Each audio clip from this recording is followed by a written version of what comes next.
Often considered to be a vegetable, the tomato is actually a fruit. It's grown from the ovary of the plant and it has seeds. It's also the most popular one on the planet. Automation of the canning process in the last century has made that possible, ensuring that tomatoes preserve their #1 slot. There are over 2,000 varieties. For canning purposes, they grow a type with a thick skin and firm consistency, so machinery can pick and sort them without damaging the flesh. Rotating clippers cut the vine as the harvester drives over the crop. Once cut, the plants travel on an elevator belt up into the harvester. Inside the harvester, metal prongs shake the tomatoes to free them from the vines. An electronic colour sorter rejects the green ones. A conveyor transfers the red, ripe tomatoes to a trailer travelling alongside the harvester.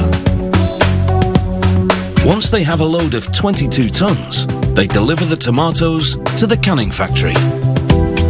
Here they fill the trailer with water to float the tomatoes out through a door at the side. The water, dirty from residual soil, drains away through the slats in the belt.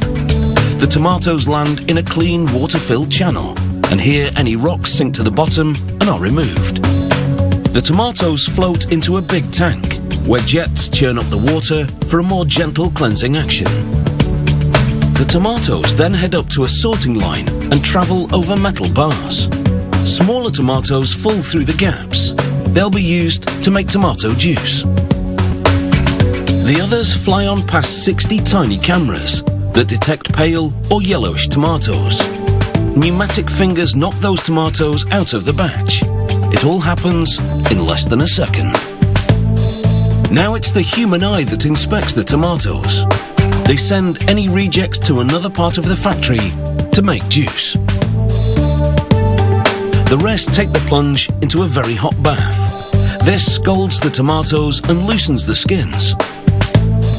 The tomatoes then travel on a moving bed of rubber discs, and this gently pulls the skins away from the tomatoes. A spray of water washes away the skins, which then fall through the rubber discs. This ensures no mess is left after peeling. The now peeled tomatoes travel onto another conveyor, where sprayers give them another rinse. This conveyor controls the flow of peeled tomatoes into the processing room by metering the produce as it moves forward. Ahead, the dicer waits. It has 3 sets of cross-cutting blades to make light work of the tomatoes. The tomatoes tumble down a chute into the dicer and are chopped into small cubes. The diced tomatoes pass workers who pick out pieces that aren't perfectly red. They also remove any pieces of core. Leaving the cleaning station, the cans queue up for a fill-up. Ahead, the diced tomatoes flow into metal pockets. This portions them out, ready for the cans. The pockets rotate forward to meet the cans, now moving in sync below, and the bottoms of the pockets open to release the contents into the cans. They add hot tomato juice and flavourings. Lids advance towards the open cans. They land on top, and a machine crimps the lids to the cans, creating a double seam for a complete seal. Now in airtight cans, the tomatoes head into a hot oven for a quick cooking, which sterilises them, removing the need to use preservatives. The cans now get their labels. They spin across wheels that apply glue to the sides, and then roll over paper labels which adhere to the glue-covered cans. Here's the labelling action slowed down.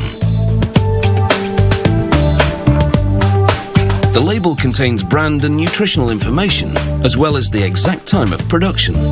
This means it can be traced if there's ever a quality issue. It's taken about 1 hour for these tomatoes to be harvested and canned. All that's needed is a tin opener and a recipe.